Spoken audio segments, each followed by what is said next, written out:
jurídico internacional. Esto es cuando a lo que se refiere cuando estamos haciendo referencia al fundamento del derecho internacional, es decir, al fundamento de obligatoriedad de las normas jurídicas internacionales. Entonces, para dar fundamento a esta, o dar una respuesta a estas preguntas, en cuanto a la validez del derecho internacional, tenemos distintas teorías. Aquí un poquito juega la parte de las teorías, que muchas veces es engorroso, no nos gusta mucho el tema de tratamientos de las teorías, la naturaleza jurídica, las teorías bueno, todas estas cuestiones, pero tenemos que ver, por lo menos tener un conocimiento somero de qué hace referencia a cada una de estas posiciones, desde el punto de vista en donde se encuentren cada uno de los autores o doctrinarios de las distintas posiciones de estas teorías. Tenemos las teorías formalistas. Las teorías formalistas son las que encuentran las respuestas a estas preguntas en la forma más que en el contenido del derecho internacional, y dentro de estas teorías formalistas tenemos las voluntaristas y las normativistas. Las voluntaristas tenemos a sus representantes, lo tenemos a Jelinek y Keppel, y dentro de las normativistas vamos a ver a Ancelotti y, por supuesto, al maestro Kelsen, dentro de estas normativistas. Y además tenemos otras conocidas como la teoría sociológica u objetiva, la de León Duguid. Estas son las distintas posturas doctrinarias en las que vamos nosotros a basarnos para dar el fundamento de validez del derecho internacional. Como le había dicho, tenemos las voluntaristas. Para los voluntaristas, la creación de una norma jurídica, dicen los voluntaristas, es producto de la voluntad humana. Por lo tanto, si nosotros trasladamos esta voluntad humana al plano del derecho internacional, estamos haciendo referencia a una entidad que es soberana, que se encuentra en la cúspide o en la posición más suprema de una sociedad, que son los estados. Es decir, entonces, que para los voluntaristas no es de extrañar entonces que el fundamento de obligatoriedad del derecho internacional se encuentra en la voluntad de los estados, la voluntad estatal. Voluntad que también, por supuesto, puede ser subjetiva, como toda voluntad es un elemento subjetivo, tiene elementos de subjetividad. Pues bien, dentro de estas teorías voluntaristas, la primera que vamos a encontrar es la de Jelinek. La de Jelinek dice, conocida como de la autolimitación de la voluntad estatal. La primera de estas teorías voluntaristas, la de Jelinek, que se la conoce como el de la autolimitación de la voluntad estatal.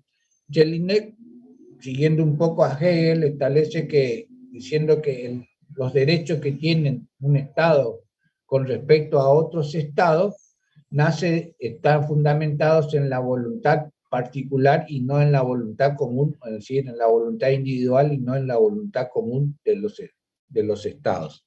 Siguiendo estas aguas, entonces Jelinek también sostiene los estados como entidades soberanas que son, y no reconociendo ningún poder extraño o superior por encima de ellos. También dice entonces Jelinek que el fundamento de obligatoriedad del derecho internacional se encuentra en la voluntad individual de cada uno de los estados. El mismo estado se autolimita, o se impone a sí mismo las obligaciones internacionales, es decir, por su propia voluntad se impone a sí mismo las relaciones internacionales. Esto es la teoría de Jelinek. Y también dice Jelinek, así como el Estado se autolimita en el derecho interno con respecto a los individuos que conforman ese derecho interno, así también lo hace cuando actúa en el plano internacional.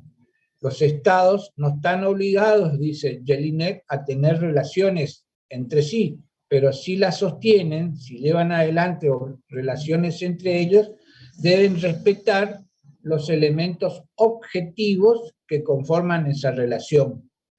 Deben respetar los elementos objetivos que conforman esa relación, que se van a convertir, dice, por voluntad estatal en normas limitativas de su voluntad. Es decir, el propio Estado, esa misma voluntad del mismo, se autolimita y da cumplimiento a las normas o a las obligaciones nacidas de esas relaciones internacionales, es decir, en su relación con los otros estados.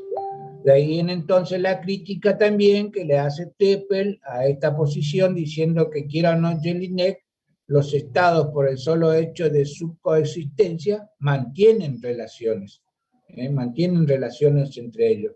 Por lo tanto, entonces, si las mantiene, por ende, si el Estado mantiene relaciones, por el propio hecho de su existencia, mejor dicho, también existe el derecho internacional. Es decir, que está en la naturaleza de las cosas, dice, que los Estados mantengan relaciones entre sí por el solo hecho de su existencia en la comunidad internacional.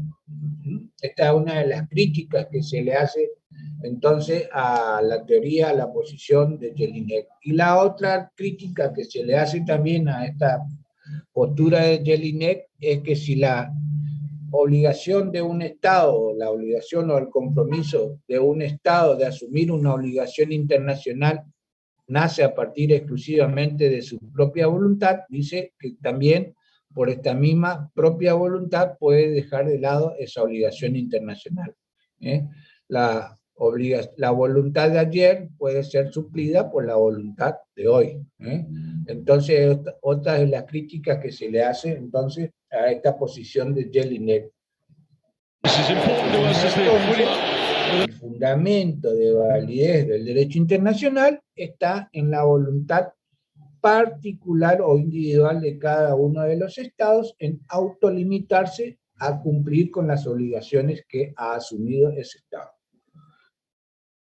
El otro autor de esta posición también dentro del voluntarismo es el maestro alemán también, el maestro Teppel. Teppel también hace su aporte a esta doctrina voluntarista, no solo que hace una crítica, sino que también hace su aporte a esta doctrina voluntarista y dice que efectivamente también que el fundamento de obligatoriedad del derecho internacional también se encuentra en la voluntad estatal, al igual que Jelinek, pero lo diferencia en el sentido que no se trata ya de la voluntad individual de ese Estado, sino en la voluntad común, en una voluntad común. Ahí es donde encuentra el fundamento de validez del derecho internacional. Lo que él en alemán llama el Vereinbarung, la voluntad común es acuerdo que llevan adelante los sujetos del derecho internacional que llevan acuerdos para satisfacer intereses similares o comunes que puedan tener entre ellos. Estos acuerdos, esta voluntad común, o lo que Teppel llama el Vereinbarung, son los que nosotros conocemos los tratados leyes, los antiguos tratados leyes, hoy más conocidos como tratados normativos, en los cuales estos tratados multilaterales son los que establecen obligaciones para los estados que conforman estos tratados o estos acuerdos de voluntad común.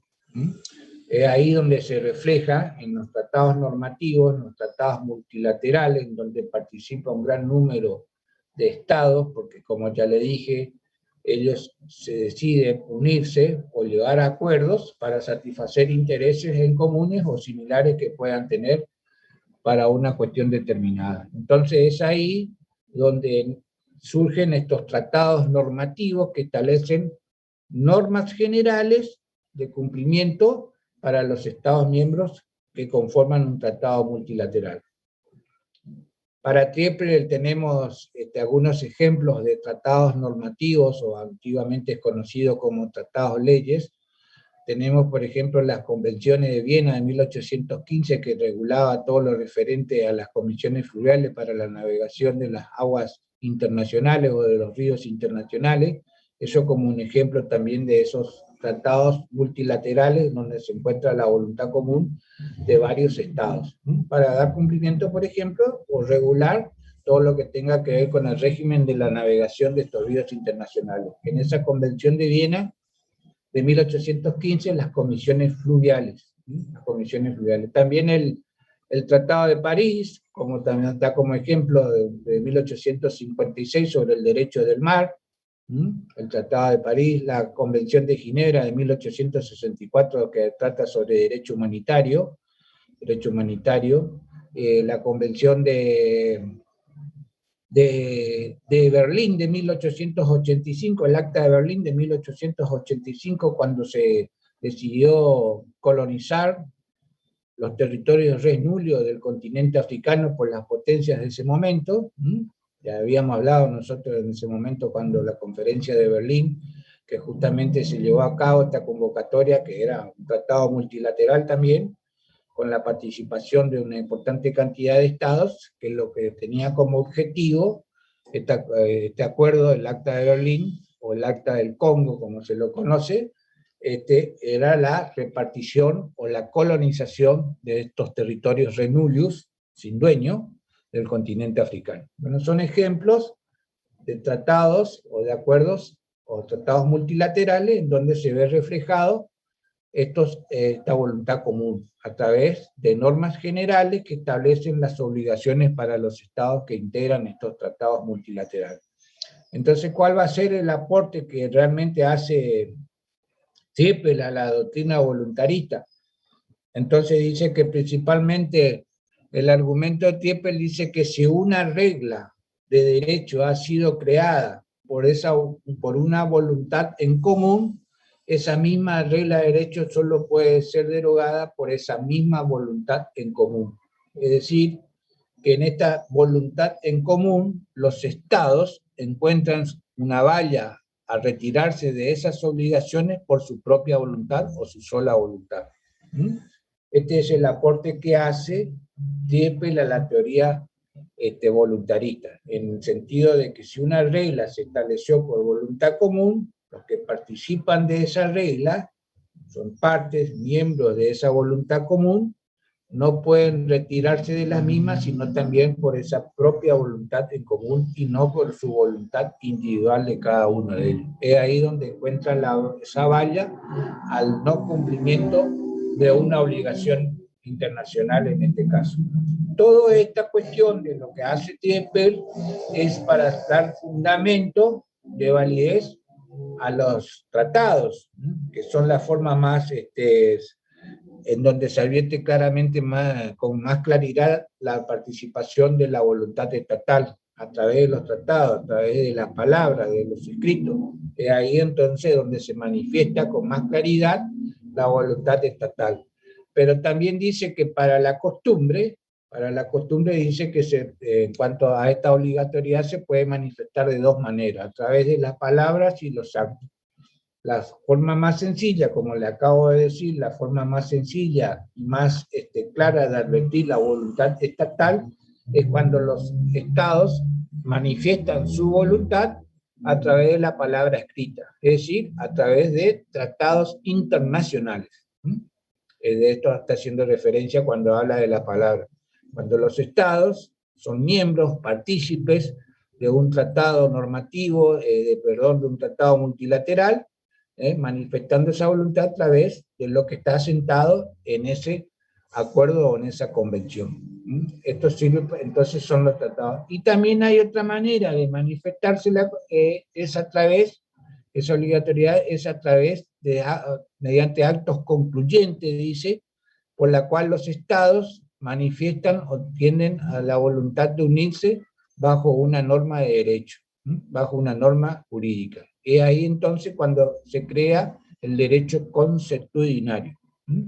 A través de actos concluyentes, los cuales los estados, mediante estos actos concluyentes, mediante estas conductas, estas prácticas que asumen los estados, es que ellos hacen una manifestación de estar ligados o unidos por una regla de derecho. Y eso es lo que se reconoce entonces como el derecho consuetudinario. El derecho consuetudinario. Esto es lo que tenemos nosotros dentro de esta posición voluntarista, de fundamento de obligatoriedad del derecho internacional, a través de la voluntad estatal, que para uno es la voluntad individual y para otro es la voluntad en común.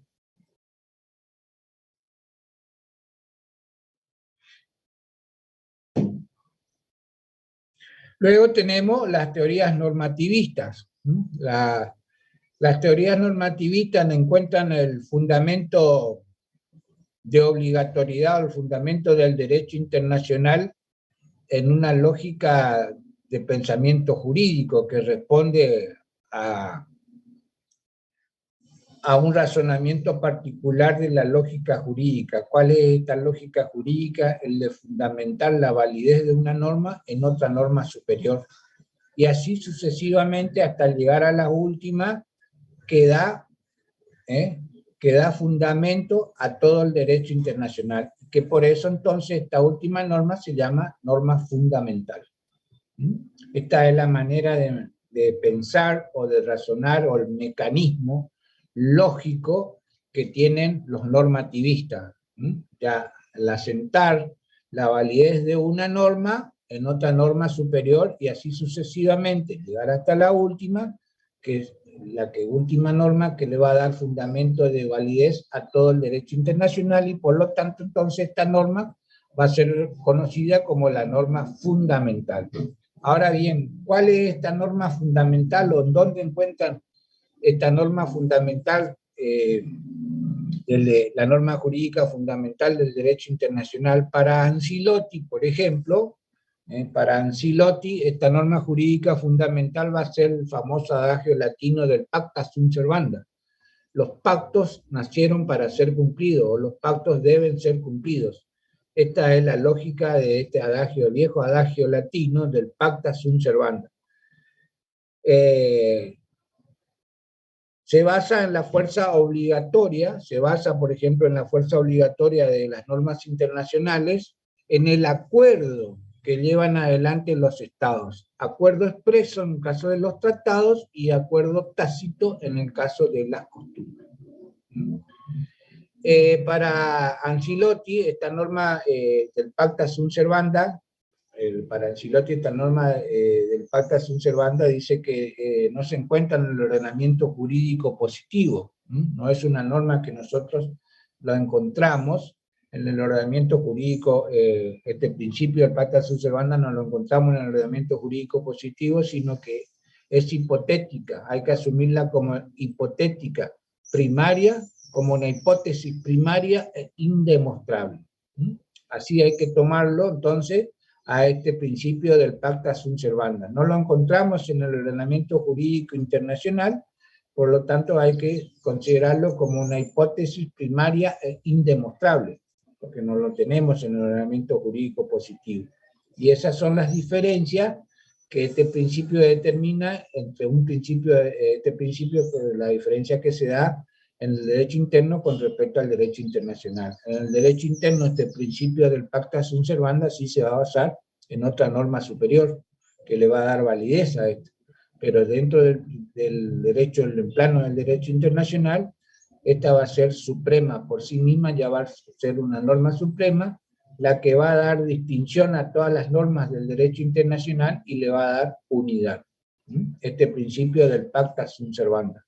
Los pactos... O sea, profe, que sería parecido a la voluntad del constituyente de Kelsen, hablando de que es una hipótesis que le da validez al resto de las normas, digamos. Sí, por supuesto. Vamos a llegar a Kelsen. Ahí justamente voy a Kelsen cuando también, en esta lógica de los normativistas, es decir, en esta lógica peculiar de un razonamiento de lógica jurídica, el de fundamentar la existencia o validez de una norma jurídica en otra superior, ahí lo encontramos también a Kelsen, que también es un normativista, y establece y dice que a diferencia de Ancelotti, el principio del pacta sunt servanda, que para Ancelotti es la norma hipotética fundamental, la norma jurídica fundamental del derecho internacional, dice que sí, es cierto, esta es una norma jurídica fundamental, pero que da a dar validez al derecho de los tratados, no así al derecho que surge de la costumbre. No va a dar, ¿no es cierto?, esta norma jurídica fundamental que para Ancelotti es el pacta sunt servanda, para Kelsen determina que sí, es una norma que va a dar fundamento de validez al derecho de los tratados. Es decir, que los tratados van a ser válidos a partir de la existencia de esta norma, de este pacto, la norma del Pacta Sunt Servanda, que en realidad esta norma o este principio del Pacta Sunt Servanda es consuetudinario, dice el mismo, porque se ha formado la costumbre en el derecho internacional que los tratados o los acuerdos deben ser cumplidos. Por lo tanto, entonces, este mismo principio del Pacta Sunt Servanda es consuetudinaria, pero va a dar fundamento de validez al derecho o a las obligaciones que surgen de los tratados. Entonces, si va a servir para dar fundamento de validez a los tratados, ¿cuál va a ser entonces la norma básica que va a dar fundamento de validez a esas normas que surgen a partir de la costumbre? Entonces, para Kelsen dice que esa norma no se encuentra tampoco en el ordenamiento jurídico positivo, no se encuentra esa norma que va a dar base de fundamento a las obligaciones que nacen a partir de la costumbre o las normas que nacen de la costumbre. Dice que no se encuentra en el ordenamiento jurídico positivo, porque si se encontrase, teníamos que aplicar la lógica del pensamiento jurídico de ello y basar la validez de una norma consuetudinaria en otra superior. Pero como no se existe, no está, debemos asumirla como hipotética, como hipótesis de una norma que se encuentra para dar fundamento de existencia a la costumbre. Entonces la norma jurídica, la norma que va a dar fundamento a la existencia de la costumbre, es aquella conocida como la norma hipotética fundamental. Esa norma hipotética fundamental, esto lo describe mejor o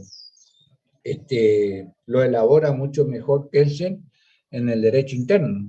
En el derecho interno, cuando ustedes ya vieron, habrán visto la famosa pirámide de Kelsen, en el derecho interno hace la elaboración de esto de lo que estamos hablando, es decir, la creación de una norma. La creación de una norma se justifica o es válida en tanto en cuanto haya otra norma que la admite esa creación de esa norma. Así, por ejemplo, la Constitución que se encuentra en esa famosa pirámide jurídica, la Constitución que se encuentra en la cúspide de esa pirámide, es la fuente de las otras leyes que surgen a partir de lo que la Constitución establece. Y a su vez esa ley va a servir de base, de fuente de las decisiones judiciales que toman, o las normas individuales, y así sucesivamente hasta llegar a la menor de todas ellas. Es decir, en esa lógica de pensamiento, de sustentar la existencia de una norma, en otra que le permite la creación o la validez de esa norma. Esto lo refleja bastante muy bien Kelsen en su famosa pirámide, la cual la Constitución que se encuentra en la cúspide, en el vértice superior de esa pirámide, va a ser la fuente de validez de lo que se desprende a partir de lo que establece la Constitución. Esas leyes, la Constitución establece órganos de creación y de normas. El Parlamento, por ejemplo, el Parlamento y los procedimientos para la creación de esa norma. Y esas normas, por supuesto, tienen que estar en consonancia con lo que establece la Constitución, porque si no sería inconstitucional una norma que sea contraria a lo que dispone una Constitución con respecto a un tema en particular.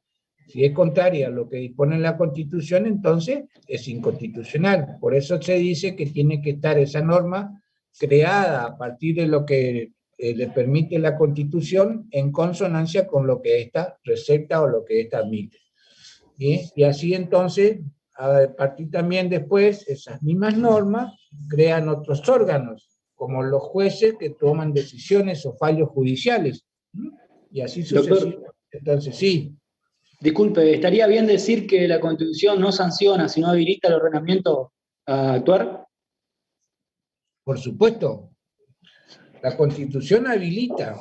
La Constitución se dice que es el legislador originario y que a partir de ahí toda la normativa de ordenamiento jurídico que se desprende de de ese primer legislador, el legislador originario, el que creó esa Constitución. Entonces, toda la normativa que se desprende para abajo de esa tiene que estar en consonancia con las leyes que la anteceden. Tienen que estar en consonancia.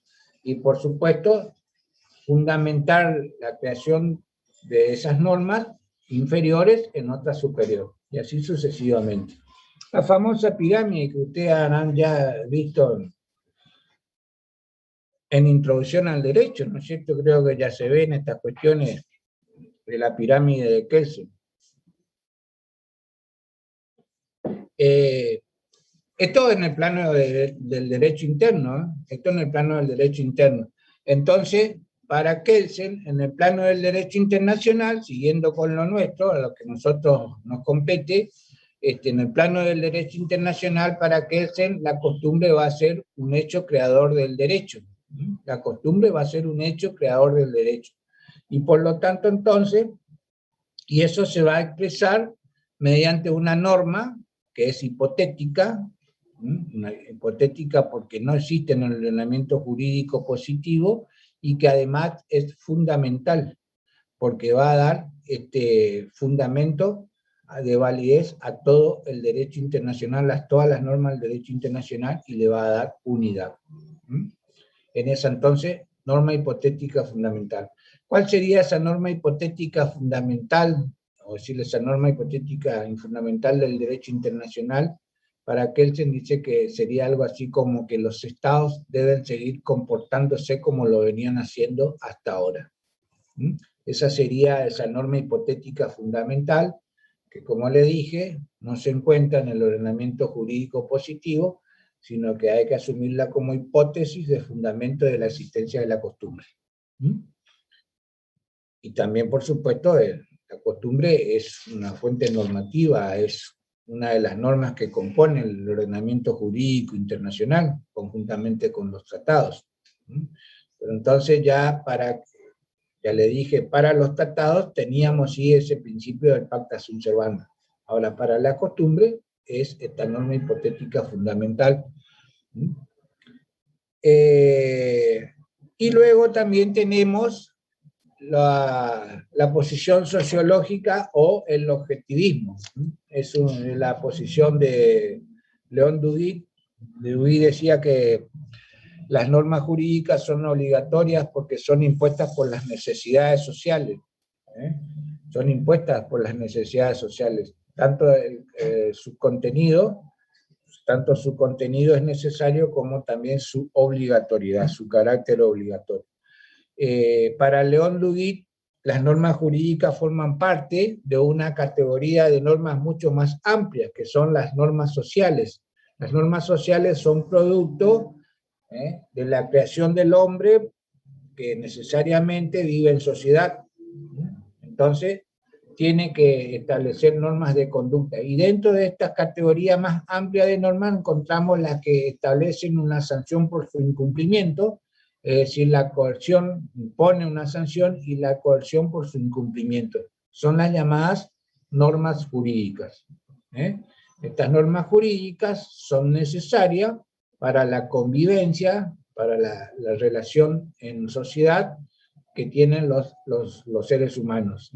Estas normas jurídicas, y que establecen una sanción mediante la coerción por el incumplimiento de estas normas.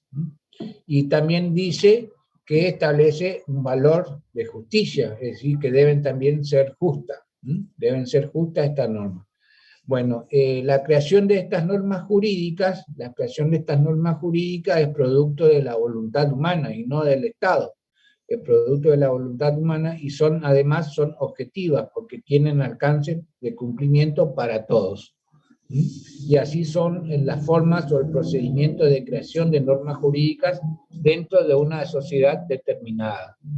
Esta creación de normas jurídicas al interior de una sociedad determinada, así también si lo extrapolamos, lo llevamos al plano de las relaciones internacionales, también llevan el mismo procedimiento de creación y cumplen esa función intersocial entre los sujetos del derecho internacional. De ahí entonces también que para León Duguid el fundamento de obligatoriedad del derecho internacional, encuentra las mismas razones por las cuales las normas jurídicas del derecho interno son necesarias o existen dentro del derecho interno para regular las relaciones de los individuos que conforman una sociedad. En este caso, para regular las relaciones de la comunidad internacional que llevan adelante los sujetos de esta comunidad internacional.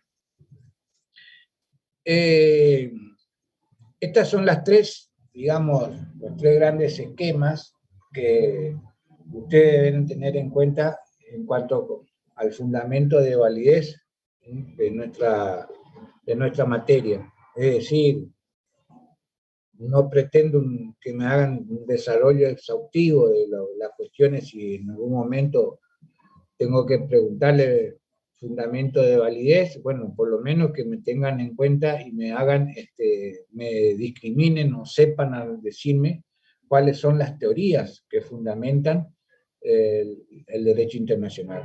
Y ahí tenemos entonces en ese esquema que yo les dije, lástima que acá no tenemos pizarrón para yo poder decirle, bueno, mire, le armo el cuadro y le voy marcando, pero sí ustedes en sus apuntes o en sus escritos cuando van armando o leyendo, tienen que ir ustedes entonces armando ese esquemita de cuadro sinóptico de decir, bueno, el fundamento de validez del derecho internacional, tenemos las teorías formalistas. Dentro de las formalistas tenemos las voluntaristas y las normativistas. Dentro de las voluntaristas tenemos a Jelinek con la autolimitación de la voluntad estatal, la de Kepler con la voluntad común. Dentro de las teorías normativistas, lo tenemos a Ancelotti con su principio del pacta sunt servanda como norma jurídica fundamental del derecho internacional, y para Kelsen es la norma hipotética fundamental. Y después tenemos las objetivistas o sociológicas, la de León Luis. Bueno, ese es un esquema que ustedes ya tienen que ir armándose, grabándose. No le digo un desarrollo exhaustivo de las teorías, como ya le dije, muchas veces las teorías, muchos no nos gustan, no son engorrosas para desarrollarlas, y entonces, en este caso, por ejemplo, por lo menos, ustedes tienen que saber fundamentar la validez del derecho internacional en estas tres posiciones que yo le he dado. El voluntarismo, el normativismo y la objetiva o sociológica.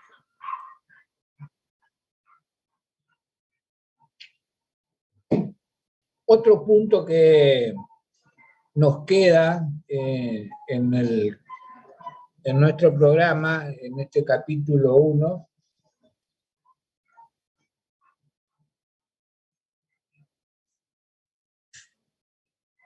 hace referencia a la evolución del derecho internacional. Es decir, nosotros sabemos que el derecho internacional, ya les había dicho a ustedes en clases anteriores, a partir de qué hecho y circunstancias se establece convencionalmente el nacimiento de nuestra disciplina del derecho internacional. A partir de la Paz de Westfalia, de 1648, en la cual se pone fin a la Guerra de los 30 años, se irrumpe un nuevo sistema internacional. Y también nace a la faz de la comunidad internacional una nueva forma de unidades políticas conocidas llamadas como los estados nacionales, con su característica de soberanía. Después de la firma de la Paz de Westfalia de 1648 a través de los tratados de Münster y Osnabrück, ya le dije, nace un nuevo sistema internacional, que se deja de lado el que predominaba hasta ese entonces en la Edad Media, el sistema piramidal, con vértices en el Papa y en el Emperador, y se cambia por un sistema internacional horizontal. La horizontalidad en la cual se reconoce a partir de a partir de los conceptos de la inviolabilidad, de la inviolabilidad territorial. A partir de este concepto de la inviolabilidad territorial es que surgen los otros dos conceptos de igualdad jurídica, los otros dos conceptos de igualdad jurídica y de independencia política de los estados.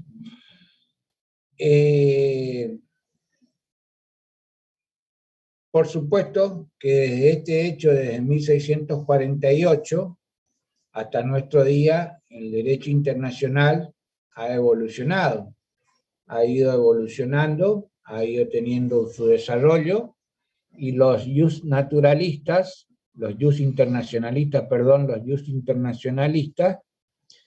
hacen una distinción, o lo dividen al derecho internacional en esa evolución, desde sus inicios hasta hoy, lo dividen en dos etapas al derecho internacional. Hablan de un derecho internacional clásico y de un derecho internacional contemporáneo. El primero de ellos, el derecho internacional clásico, va desde 1648 hasta 1945, con la creación de Naciones Unidas.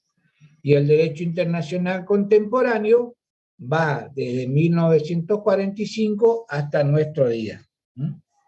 A partir de ahí se pueden ver o dar distintas distinciones o características entre una y otra etapa del derecho internacional, en distintas fases o en distintos aspectos. Puede ser con referencia al sujeto, puede ser también con referencia al contexto internacional, puede ser también con referencia a la vinculación de las unidades políticas entre sí, a la forma de crear sistemas normativos, a las normas imperantes o dominantes en una y en otra etapa del derecho, en fin, a la forma o la manera de la solución de los conflictos, en fin, en todos estos ítems que le fui dando, distintas características o distinciones, hay diferencias y distinciones en ambas etapas del derecho internacional. En el clásico con respecto al contemporáneo, o el contemporáneo con respecto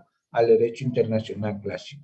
Por ejemplo, en cuanto a los sujetos, a partir de 1648, como yo le dije, firmada la Paz de Westfalia, los únicos sujetos del derecho internacional son los estados nacionales, las unidades políticas llamadas estados nacionales, son considerados sujetos del derecho internacional. ¿Quiénes pueden ser sujetos?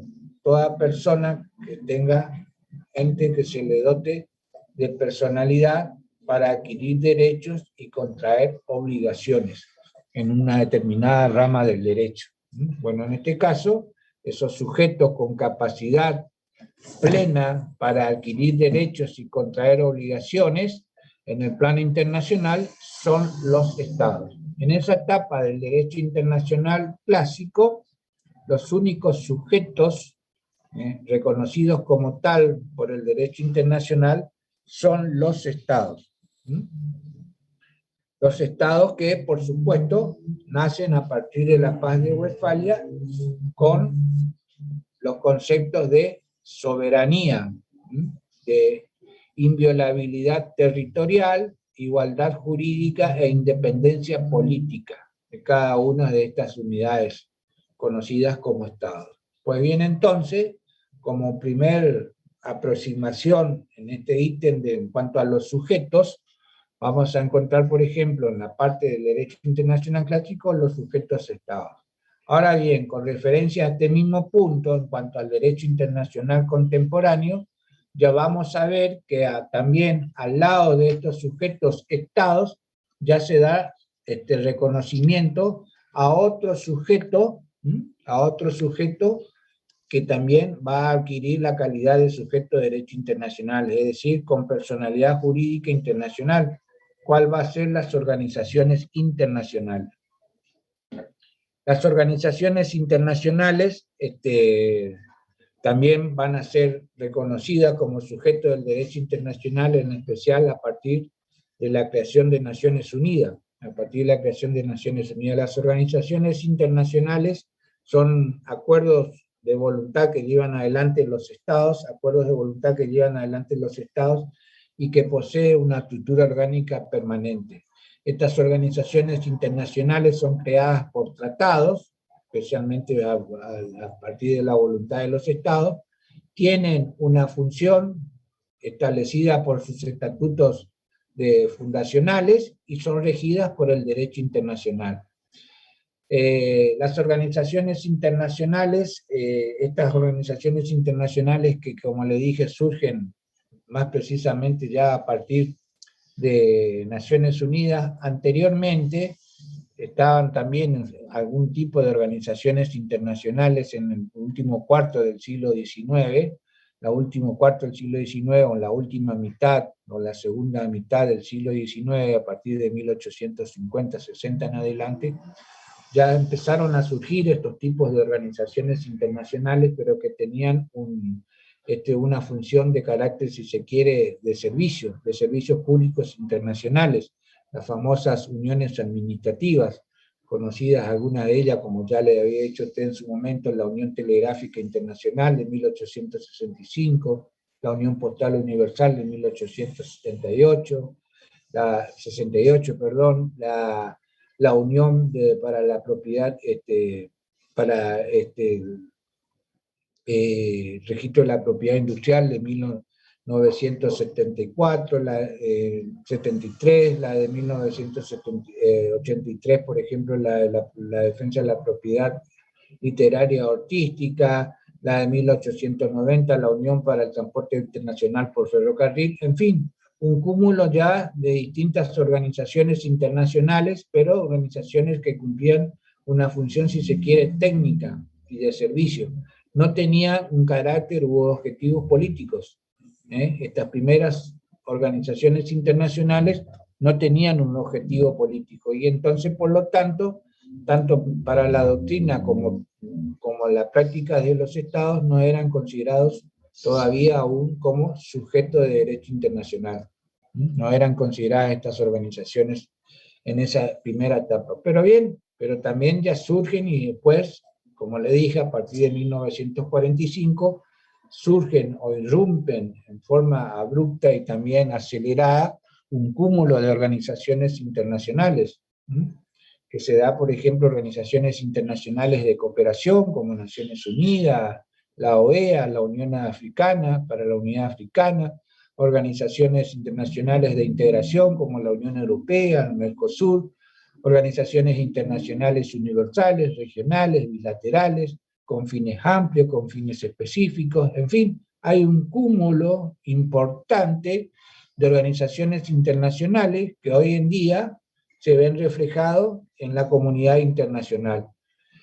Y también en ciertos aspectos, no es pacífica también la doctrina en cuanto al reconocimiento de la subjetividad internacional de la persona humana, del individuo. Para cierta parte de la doctrina, el individuo, la persona humana, tiene ese estatus jurídico de ser considerado como sujeto de derecho internacional, no tanto así para otros doctrinarios que no lo consideran aún a la persona humana o al sujeto, el individuo, como sujeto de derecho internacional de carácter universal. Sí se lo ve reflejado como sujeto de derecho internacional regional acotado, ¿no es cierto?, a una determinada cuestión. Por ejemplo, en cuanto a la cuestión de los derechos humanos. En estas cuestiones, en cuanto el más avanzado de todo es el sistema europeo, a partir del Estatuto de Roma de 1998, en la cual se decidió a reformar el protocolo 11 del mismo, se estableció ya a partir de ese cambio, o se dio subjetividad internacional al individuo, a la persona humana, para poder hacer reclamaciones ante los estados internacionales. Es decir, directamente la persona humana tiene derechos para estar ante tribunales internacionales y asumir obligaciones también, por supuesto, ya en el contexto del derecho internacional regional europeo, que es el más avanzado, con respecto a temas de derechos humanos y también a cuestiones con respecto a la comunidad europea. Es decir, la persona humana, el individuo, está a la par del Estado u otros grupos de personas u organizaciones para estar directamente ante tribunales internacionales, en cuestiones de derechos humanos y cuestiones de la comunidad europea, en este caso. Pero no es pacífica actualmente, hasta hoy, no es pacífica la postura o la posición doctrinaria de que el sujeto o la persona humana sea un sujeto de derecho internacional. No es pacífica en el contexto del derecho internacional universal. Sí lo es un sujeto de derecho internacional pasivo. El individuo es un sujeto de derecho internacional pasivo. ¿En qué consta esto? ¿Qué significa esto? Significa que la persona humana, el individuo, puede ser llevado ante tribunales internacionales y eventualmente ser juzgado por hechos o delitos cometidos, delitos de una naturaleza tal que afecta a la comunidad internacional, independientemente del estado que pertenezca. Es decir, esa persona, el individuo, puede ser llevado ante tribunales internacionales para ser sometido a un juicio y eventualmente ser condenado ante estos tribunales internacionales por ciertos delitos que pudo haber llevado adelante o cometido. Crímenes de guerra, de lesa humanidad, de genocidio, de apartheid, de piratería, en fin. Son cuestiones que en ese aspecto la persona humana, el individuo, sí es considerado sujeto de derecho internacional pasivo. Para eso por ejemplo, para ser juzgado ante estos eventuales delitos que puedan llevar a cometer una persona, está el Tribunal Penal Internacional de La Haya. El Tribunal Penal Internacional de La Haya, que en un principio este Tribunal Penal Internacional fue creado para llevar adelante la cuestión de la ex Yugoslavia de 1991 a 1995, como así también para el genocidio ruandés, para justamente juzgar a los responsables de esos distintos actos o crímenes de guerra que se cometieron en estas dos cuestiones, tanto de la ex Yugoslavia como de Ruanda. A partir de la Conferencia de Roma de 1998, ya y a instancia del Consejo de Seguridad, en esa conferencia internacional se crea lo que se conoce actualmente como el Tribunal Penal Internacional, que tiene su asiento en La Haya, para juzgar estos tipos de delitos, ¿no es cierto?, a la persona humana, al individuo. Por lo tanto, entonces, como sujeto pasivo, sí es considerado el individuo sujeto de derecho internacional pasivo. No tanto así en el contexto de la comunidad internacional todavía, universal, a la persona humana, al individuo, puede ser considerada aún todavía como sujeto de derecho internacional activo. Es decir, que aún hoy no tienen capacidad procesal para poder estar activamente ante tribunales internacionales. Aún hoy. Pero, para que vean ustedes, quienes eran considerados los sujetos del derecho internacional en la etapa del derecho internacional clásico, que solamente eran los estados, ya en lo que es la etapa del derecho internacional contemporáneo, además de los estados, tenemos a otros sujetos como las organizaciones internacionales y también los individuos en forma limitada, con respecto a las cuestiones de derechos humanos. Esto en cuanto a los sujetos. En cuanto al contexto internacional, ¿cuál era el contexto internacional en la época del derecho internacional clásico? Era un contexto internacional descentralizado. Descentralizado, es decir, el derecho internacional en la época el contexto internacional en la época del derecho internacional clásico los estados se desenvolvían en un ambiente carente de instituciones. No había instituciones u organizaciones internacionales, era un ámbito totalmente descentralizado. Descentralizado, no existían instituciones ni organizaciones internacionales. En esa época del derecho internacional clásico. Luego, lo que sucede ya en la época del derecho internacional contemporáneo y especialmente a partir de Naciones Unidas, ¿no es cierto? El contexto internacional ya deja de ser descentralizado para ser un contexto internacional centralizado. ¿Qué significa esto? Que el derecho internacional se va a volver institucionalizado o centralizado a partir de que se va incrementando notablemente las organizaciones internacionales. Se van incrementando notablemente las organizaciones internacionales y en especial, como yo le dije, a partir de 1945 con Naciones Unidas. En el artículo 1 de la Carta de las Naciones Unidas, en el artículo 1 que habla de los propósitos de las Naciones Unidas, en su inciso 4, dice, ¿no es cierto?, en el artículo 1 que las Naciones Unidas sirva como un centro armonizador, que sirva como centro armonizador de las, centro armonizador de los esfuerzos de los estados para contribuir al mantenimiento de la paz y la seguridad internacionales. Y además también es en el mismo artículo 1, hace referencia en su inciso 2 a las relaciones de amistad que llevan adelante los estados en base a la igualdad de derechos.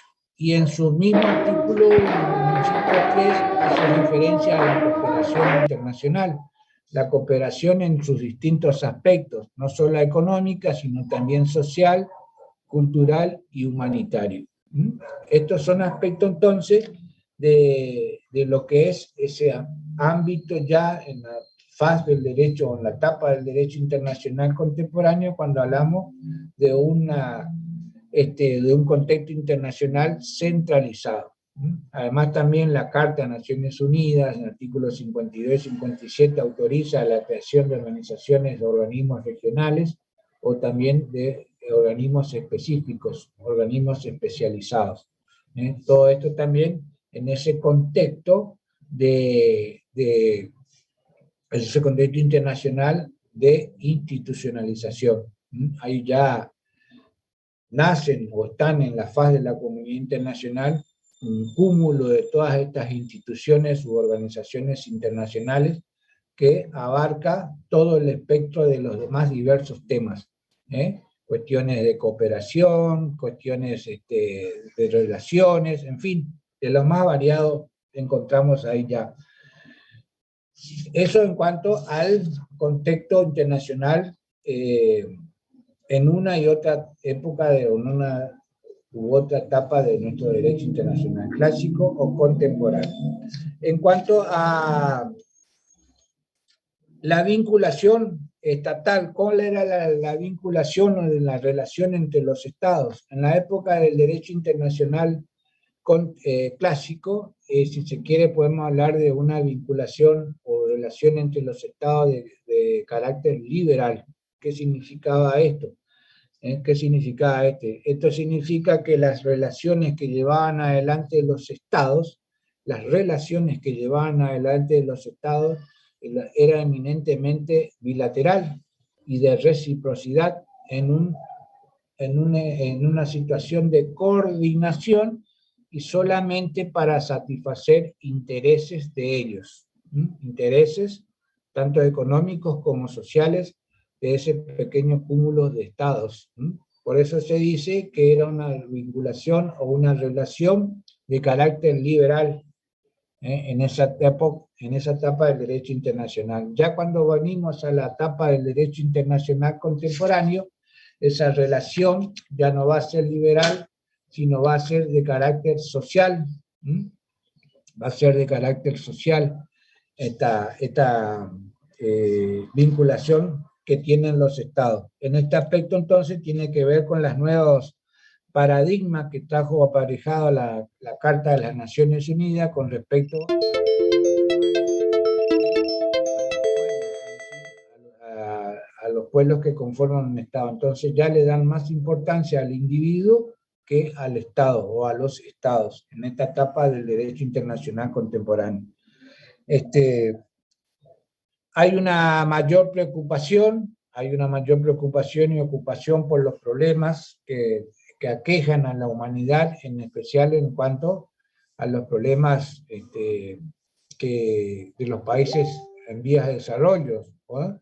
O con menos potencialidades. Entonces ya es ahí donde también la preocupación de la comunidad internacional es ir en ayuda o en cooperación, ¿no es cierto?, de estos estados con menos capacidades, estados pequeños, a los cuales todavía algunos están en vía de desarrollo, muchos de ellos están en vía de desarrollo, y entonces es aquí donde surge la necesidad de la cooperación y la solidaridad internacional, la reciprocidad, que es muchas veces una cooperación asimétrica, porque lo que se da es mucho más de lo que se recibe, pero en base a la cooperación y las diferencias de potencialidades económicas y sociales que puede tener un Estado con respecto a otro, hace que vaya en ayuda de esos estados que menores recursos pueden tener. Y por supuesto, también se encuentran en otra situación de desigualdad con respecto a otros estados desarrollados en cuestiones económicas y sociales. Y estos estados van en ayuda solidariamente para también ir paliando las distintas dificultades o solucionar los problemas que aquejan a estos estados en vía de desarrollo. Las hambrunas, las pestes, en fin, las calamidades que tienen estados pequeños como Haití, Somalia, Etiopía, en fin, distintos estados, y bueno, esto es lo que pasa entonces en ese contexto de vinculación en cuanto a las relaciones entre los estados en una etapa del derecho clásico y en una etapa del derecho contemporáneo. En cuanto a la creación normativa, en la etapa del derecho internacional clásico podemos decir que estamos hablando de un sistema oligocrático. ¿Por qué decimos un sistema oligocrático? Porque el sistema de creación de normas en la etapa del derecho internacional clásico estaba en manos de pequeños estados o pocos estados. Es decir, las grandes potencias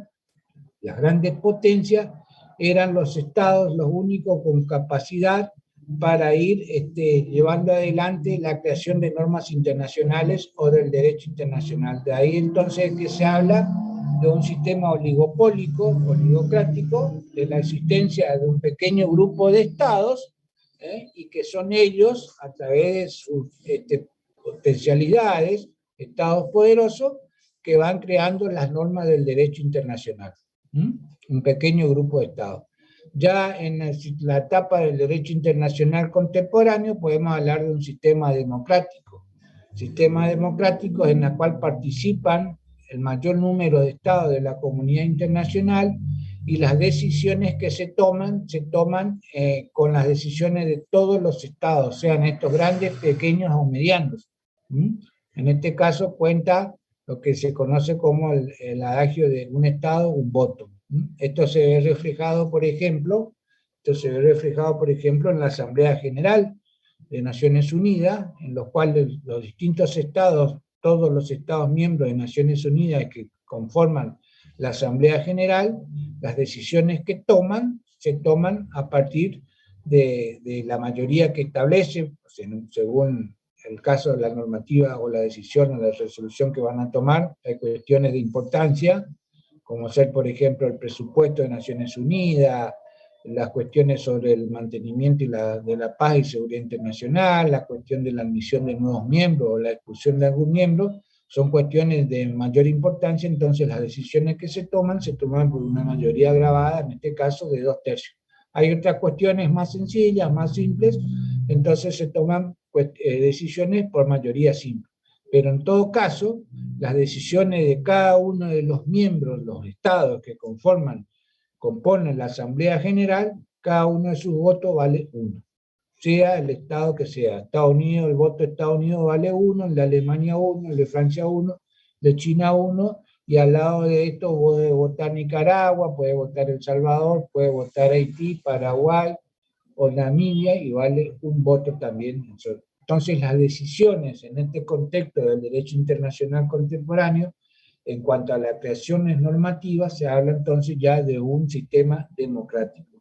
Ese orden normativo en el cual las decisiones participan todos los miembros de la comunidad internacional. A diferencia de lo que sucedía en la época del derecho internacional clásico, que solamente había un pequeño grupo de estados potencia, y que sean ellos lo que acordaban, tenían sus relaciones para satisfacer sus intereses, eran relaciones bilaterales prácticamente, satisfacían intereses en comunes y de reciprocidad, y por supuesto estos pequeños grupos de estados eran los que establecían las reglas de derecho en ese momento. Esto en cuanto a la forma de creación de las normas.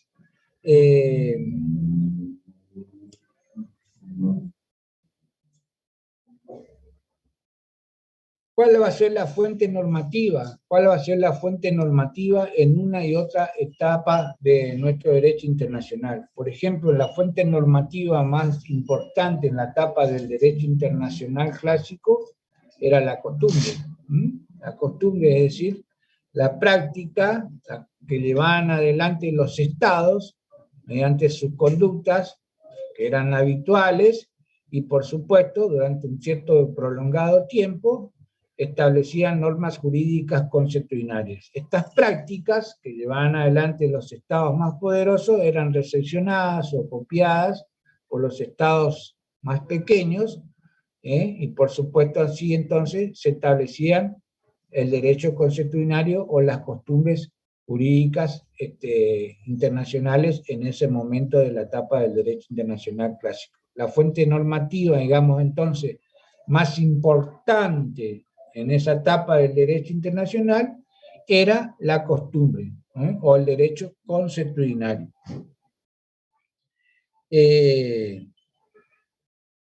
Por supuesto que el derecho consuetudinario, o estas costumbres o las reglas jurídicas a partir de las prácticas de los estados, la imponían los estados poderosos, las grandes potencias.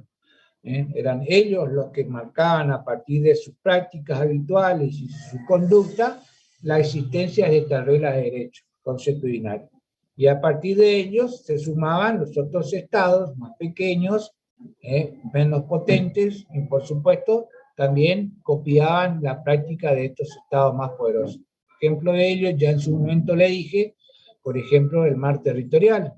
El mar territorial es la franja de agua que corre a lo largo de la costa de un estado, y en la cual se mide de la línea de más baja marea hasta la distancia de 3 millas, era el espacio marítimo en la cual el estado costero ejerce soberanía absoluta. Esa fue una práctica impuesta por la práctica de los estados más poderosos en ese momento, llámese Gran Bretaña, los Países Bajos, que tenían poderío marítimo. A partir de ello entonces se construyó esa costumbre jurídica que el mar territorial tenía el espacio del mar territorial era de 3 millas marinas. A partir de ese momento.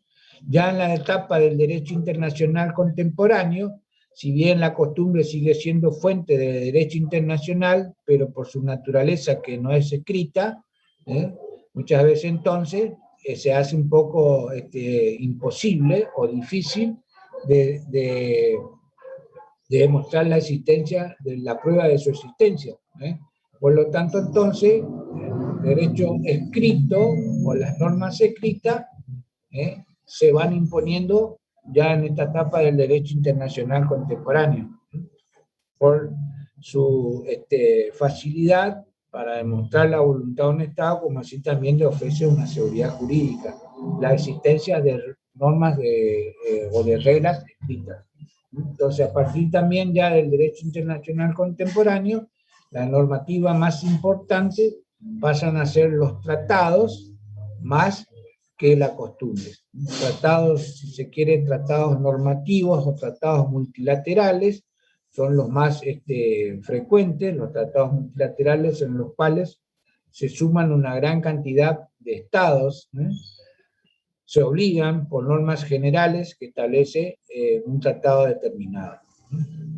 En esta etapa ya del derecho internacional contemporáneo. La costumbre sigue siendo fuente del derecho internacional, pero la norma más importante es ya la norma convencional o los tratados.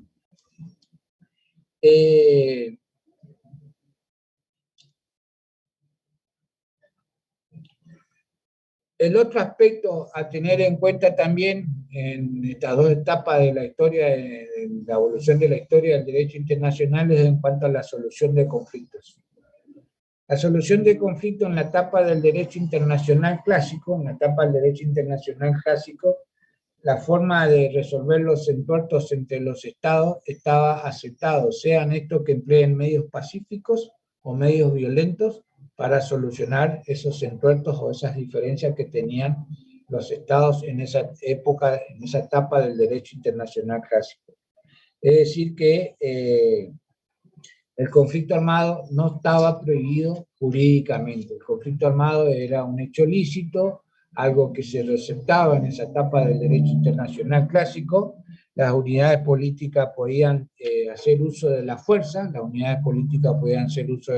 un contexto de anarquía internacional, es decir, de un sistema descentralizado de anarquía internacional, carencia de un gobierno mundial, y por lo tanto los estados se brindaban su propio autoayuda a través del principio de la autoayuda o su propia tutela, y por lo tanto estaba permitido, estaba legitimado, no era un hecho antijurídico, hacer uso de la fuerza para solucionar los entuertos o los conflictos que puedan tener o se daban entre las unidades políticas en esa etapa del derecho internacional clásico, ¿no?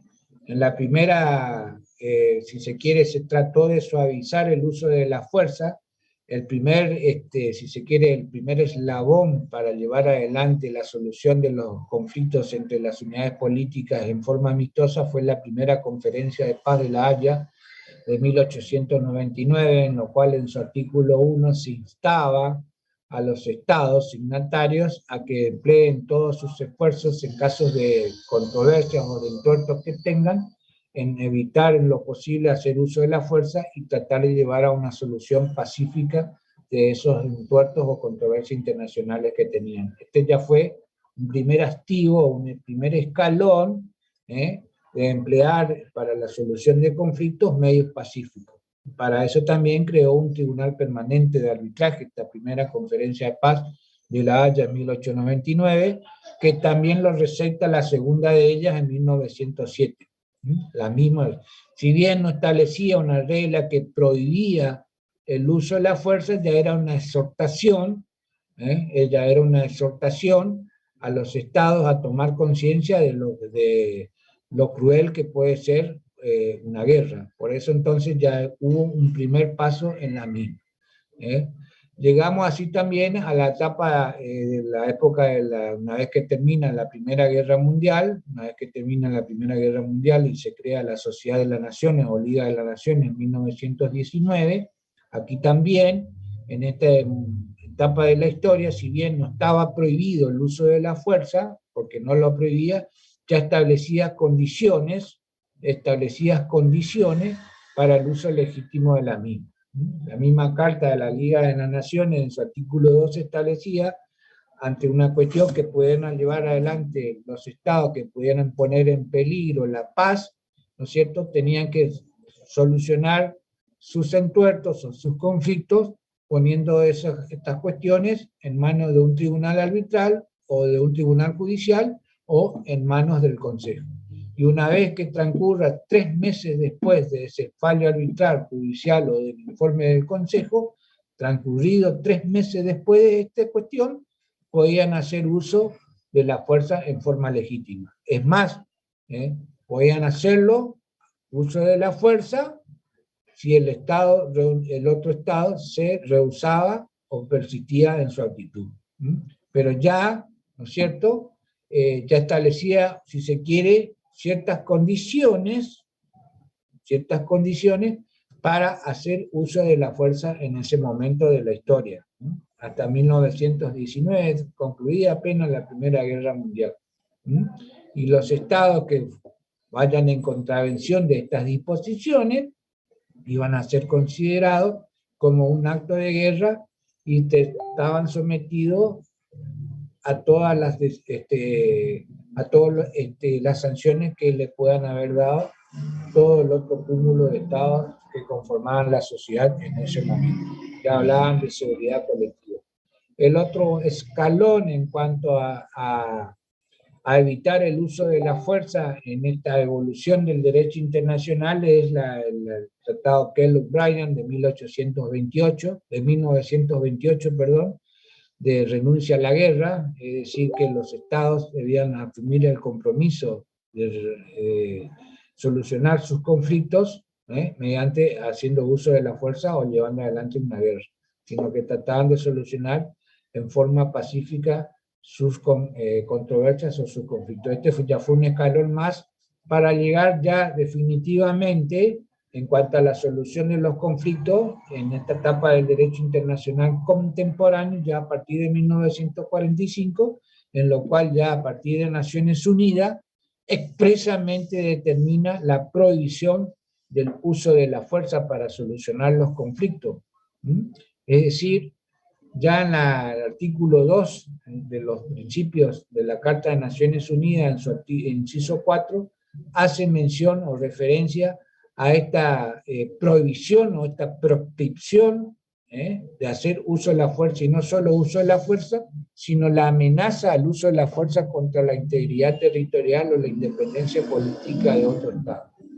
Es más, la resolución 2625, que habla de los principios del derecho internacional para las relaciones de amistad entre los estados, esta resolución 2625 asume como esta prohibición del uso de la fuerza como una norma imperativa de derecho internacional, o más conocida como una norma de jus cogens.